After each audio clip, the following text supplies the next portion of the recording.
The pistol caliber carbine, is it even necessary when things like 300 blackout and I don't know, shotguns exist? Let's talk about PCCs and see if they're worth anything.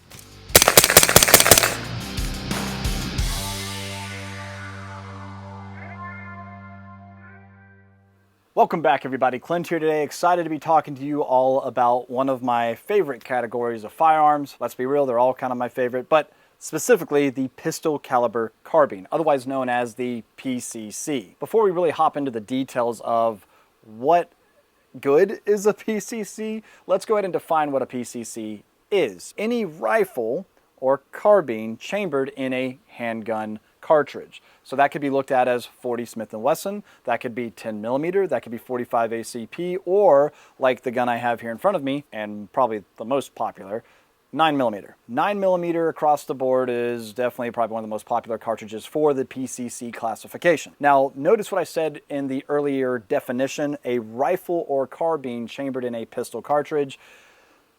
Well, there's a caveat to that because right here in front of me is a pistol caliber carbine that is a handgun configuration. What I have here in front of me is the Daniel Defense PCC, which is going to be the gun I'm using today as today's PCC example. The Daniel Defense PCC, 8.3-inch cold hammer forged barrel, CZ Scorpion magazines, complete ambidextrous controls, and a hydraulic buffer system.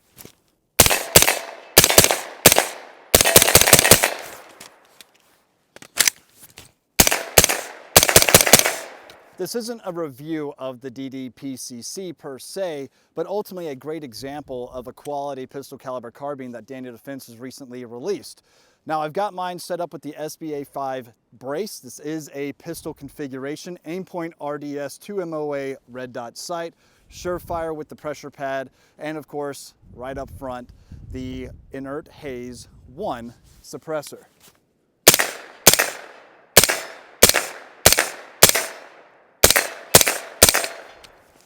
These are actually my very first shots with this gun.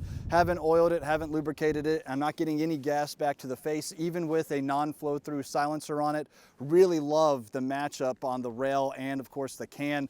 This thing feels great, guys. I didn't know how I was gonna feel about having something that was just direct blowback after running a Scorpion and everything else. Those things, and put it this way, if you go from a direct blowback Scorpion and then run, let's say, something roller delayed like the MP5, you're gonna want an MP5. However, the hydraulic buffer system in this gun definitely prevents that little bit harsher recoil that you might find in a 9mm direct blowback gun, which is why I think this would be great for what we're talking about today, home defense and of course, competition.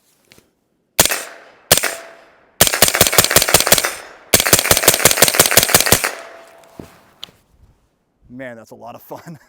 Because this is manufactured as a pistol, this is not a stock. This is the SB Tactical SBA5 brace. Short barrel being 8.3 inches in length makes it obviously a shorter barrel configuration.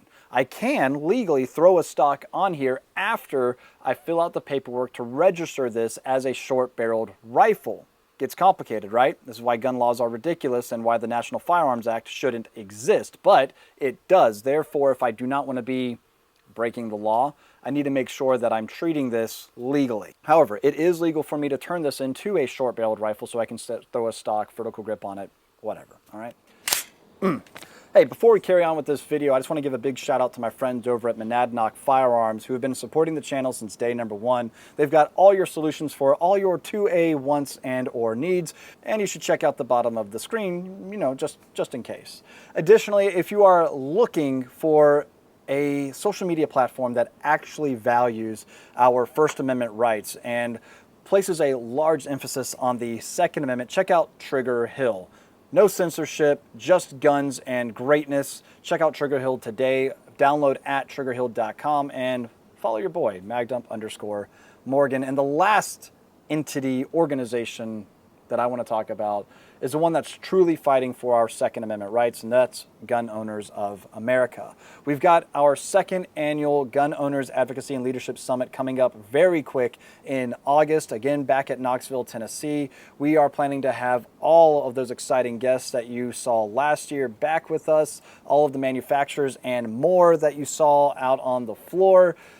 it's growing and it's growing rapidly, and we couldn't be more thrilled with its success. So check out Gun Owners Advocacy and Leadership Summit 2025 in Knoxville, Tennessee. Become a member today to get in for free. Let's get back to the video. Now, the PCC in general has been kind of debated. Since we've already discussed what a PCC is, I'm going to go ahead and tell you a couple of arguments against a PCC. One of which is, why would I ever own this when my traditional handgun, my Glock, my SIG 320, or my Bull Armory TAC ultimately do the same thing? Throw a 9mm projectile downrange at my intended target.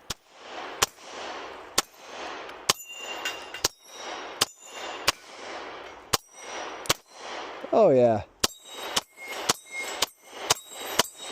There's actually a couple advantages other than size to the PCC. One of which would be, and you know what, just because this is such an attractive gun, I'm gonna keep it in camera, just right there. Is that good? Cool. So one of the advantages of a pistol caliber carbine over a traditional handgun, stability, accuracy, and being able to mitigate recoil. How do you do that? Ergonomics and grip.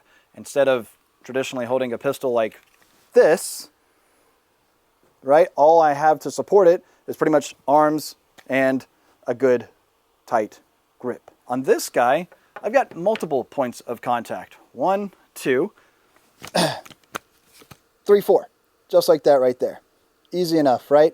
This allows me, depending on how I want to maneuver this firearm, depending on how I want to grip it, typically I like that thumb over bore approach, hence why I have my Surefire pressure pad right where it's going to be easy enough for me to activate with either my non-dominant or my dominant hand if I go southpaw. Fair enough.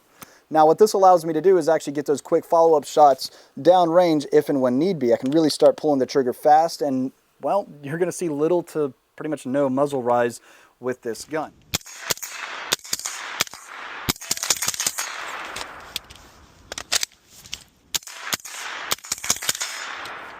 Which is pretty freaking cool if you ask me. So that's one added benefit. Another, capacity. Because you're not using, well, depends on the gun, right? Glocks, you can have all sorts of different magazines, but since the Dana Defense PCC utilizes Scorpion magazines, I've got capacity on my side there. You can also use the extendos that Glock has to offer if you have like an AR-9 that takes Glock magazines. There's a whole lot of different options out there to pretty much, well, give you capacity advantages, right? But the biggest thing when it comes to pistol versus PCC is quicker follow-up shots, accuracy, better recoil mitigation or control. Now let's go ahead and talk about, well, one of the reasons PCCs were kind of made obsolete, 300 blackout. Like this guy right here, my SIG Rattler in 300 blackout. 300 blackout was ultimately designed for CQB, for suppression, and, well, to make the MP5 no longer the king PCC or the king of CQB. It's this guy right back here. In fact, you know what? This is my Century Arms AP5. This is pretty much the OG 9mm submachine gun that has been made very popular through, well, out history, right? It's an excellent firearm, very low recoiling with its roller delayed action, and has been used, let's just say, to stop a lot of bad guys. How about that, right? The downside to this guy is she's pretty heavy. Definitely a little bit heavier. Doesn't have, I mean, because it's been in the game for such a long time now, there is a lot of aftermarket support. But when it comes to an AR style PCC, ergonomics are going to be a little bit better on your side here, and it's going to be a little bit more ambi friendly. All right, let's talk about that for a moment. Because this is more similar to your traditional AR, your charging handle is right back here. This does have complete ambidextrous controls, which is nice, so I can send the bolt home just like that, and of course take the mag out just like that as well. Is it that big of a deal? No, there's a lot of different systems out there that are not ambidextrous that run very effectively. All right, so the 300 blackout cartridge pretty much came around to, like I said, be the new king of close quarters battle or CQB engagements. So then why would I consider this over a 300 blackout? The biggest thing is ammunition and the cost thereof. This setup here isn't cheap by any means whatsoever, but there are definitely PCCs that are a little bit more affordable, easier to come by than a lot of different 300 blackout options. Ammunition alone is typically a little bit more expensive in the 300 blackout world. And on top of that, if you are looking to save money, you won't have to have different ammunition for different weapon systems. So what I'm ultimately saying is I can have my everyday carry chambered in 9mm and the ammo shared with my home defense, if that's the route you wanted to go. Of course, utilizing your everyday carry as your home defense is also a viable option, but to each their own about what you may or may not be the most comfortable with or using. Again, this gun, a traditional handgun, is going to be a lot easier to stow away, like in a stop box or something along those lines. So that way your kids or unwanted individuals can't get to your gun, right? Not saying your kids are unwanted. I'm just saying it's not wanted for them to play with your guns. You got what I'm saying? Okay. However, if you're looking for the best viable option for a home defense scenario, a PCC is something that I would drastically consider. Again, 300 blackout, pros and cons to each. I definitely love a 300 blackout, but you might find that there is a little bit of a difference in over penetration. You can find even subsonic ammunition that sometimes penetrates deeper than 9mm hollow points, whether it be 115, 124 grain, 147 grain, or you can go up to the 150s, get into subsonic with 9mm also. So that leads me to using something like a 5.56, short barreled, like my beloved Mark 18, of course, or any other cartridge that is a rifle cartridge. You do run the risk of over penetration, especially in an apartment setting. And well, if you just have a close proximity to neighbors, that's where perhaps a pistol cartridge might be a little bit better suited for you. Even 12 gauge. And as much as I love my Beretta 1301, I'm a huge fan of a shotgun. Absolutely love it when it's used correctly. I'm not a big fan of shotguns for home defense because a lot of people look at it as I don't even need to point. If it's a pump action, all I gotta do is run the pump and it's gonna scare away. I don't need to aim like I was just saying because it's gonna scatter, and you know, it's just, what people don't take into consideration is training and also concussive force of the blast from the muzzle on a 12 gauge shotgun. Shooting indoors a shotgun like this, you'll find really quick, it can be a little nauseating. You know, without ear pro, which I can imagine will be the situation you're in if you're in a home defense setting, just like I'm not going to have time to throw a sling over me, most likely, I'm going to want to pick up my gun and start identifying a target. Probably won't take the time to throw a sling on. I'm also probably not going to have the time to throw on ear pro. So having something already suppressed might be to my advantage. One of my more recent videos, I talked about silencers and whether or not they're useful, and I'm here to tell you they are. I love silencers and we should support them, and the NFA shouldn't exist. Did I already mention that earlier?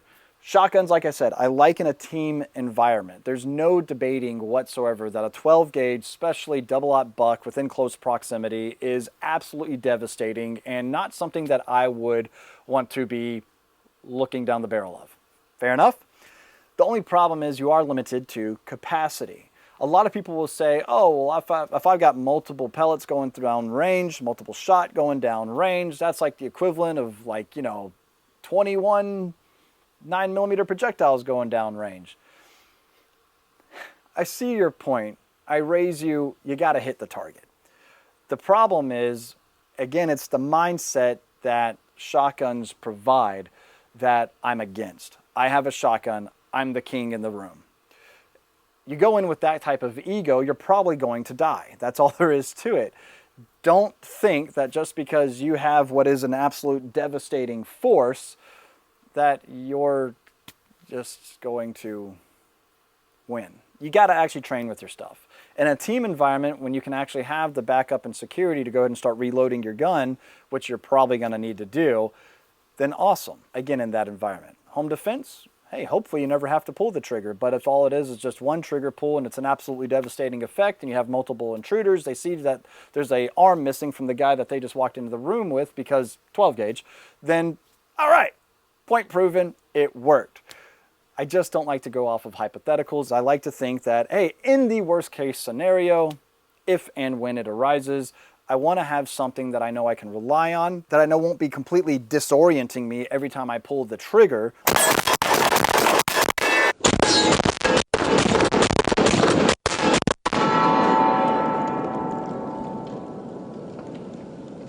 Yes! Or those around me that I'm trying to actually like communicate with and maybe that are on my side, having something like this might be a little bit better suited. Also, don't use birdshot for home defense if you are going to go the shotgun route. That's for birds, not for, you know what I'm saying?